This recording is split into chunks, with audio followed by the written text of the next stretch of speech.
There have been problems with the train service because across the way, Southern Cross Station has been plunged. As David Ballstrong said, when I said plunged, I meant plunged into darkness. Donna DeMayo is our reporter there. There are problems with power to the train system. Donna, good morning to you.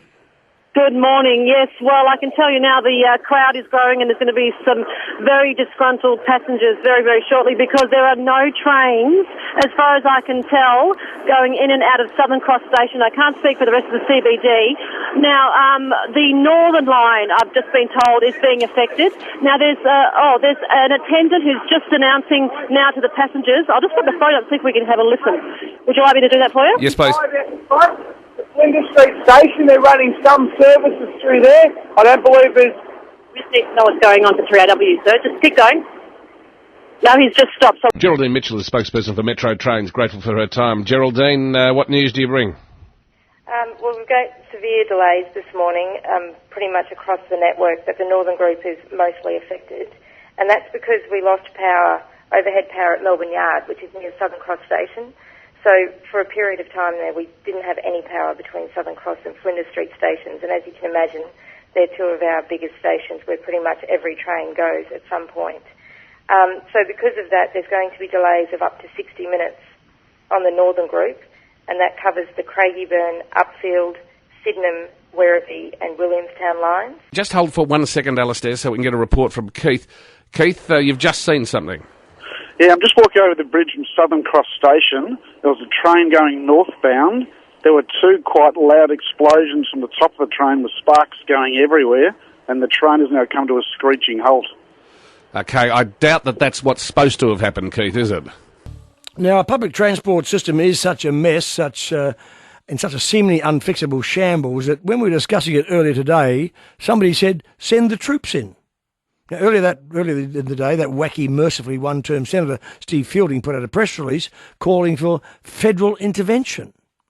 Now, what federal intervention they could have, short of calling in the troops, I don't know. And I would also thought that a state government and a contracted tram and train company would not surrender without a hell of a fight and a lot of compensation. Anyway, the latest stuff up happened today, if you'd heard on the news, when power was cut about 5 o'clock this morning and 400,000 commuters were affected. I know that some of our own staff were more than an hour late for work. So what happened? Well, apparently a train became snagged in broken overhead wires between Southern Cross and Flinders Street stations. The government says it will fine Metro up to $1 million and passengers, commuters will travel for free on Friday. Metro's argument will be, I'm sure, that it's not their fault. That the infrastructure, the tracks, the electrical systems, the signals, the points, they have been run down for years. They've been neglected by this government and by previous governments. But then there's another argument too, and that other argument is that, well, to Metro, you contracted to supply a service. It was your job, surely, to check the tracks, check the equipment, kick the tyres, so to speak, before making all those promises that won you the tender and saw Connex kicked out. Anyway, your thoughts, 9600 693.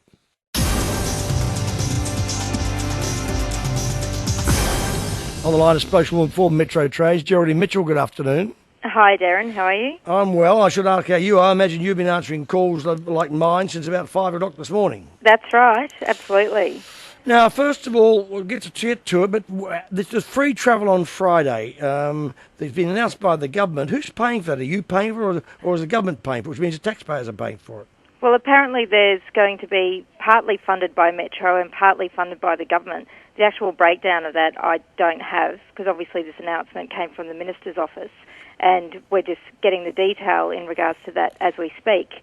Now, they're also saying there'll be the Minister, who won't come on this program, Martin Pakula, is saying that he expects that Metro share some of the financial pain. So presumably that will be in form of some sort of fine, which will then go towards the free travel, I suppose.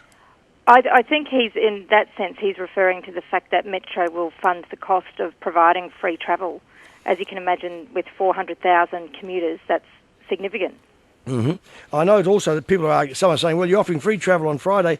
What about people who have weekly, monthly or yearly tickets? It's no good for them. Well, there's really no way you can compensate them. Well, again, I'm just getting the detail for that as we speak. But what I've just been told is essentially what will happen on Friday is that the gates will be open. So people will be able to use public transport without having to validate tickets or validate their Myki cards.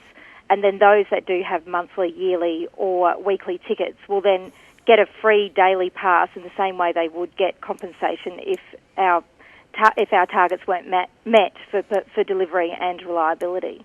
Oh, okay. Now, what happened today? As you said just before, at 4:55 a.m. we had an issue with a faulty overhead power line, and that caused a power outage between Southern Cross and Flinders Street stations.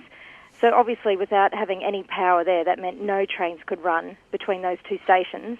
And also, as you can imagine, that is a critical part of our network. Pretty much every train needs to run through there. So from the beginning of the day's service, that's where this occurred. So for a while, there was no trains running through there until we were able to restore that power.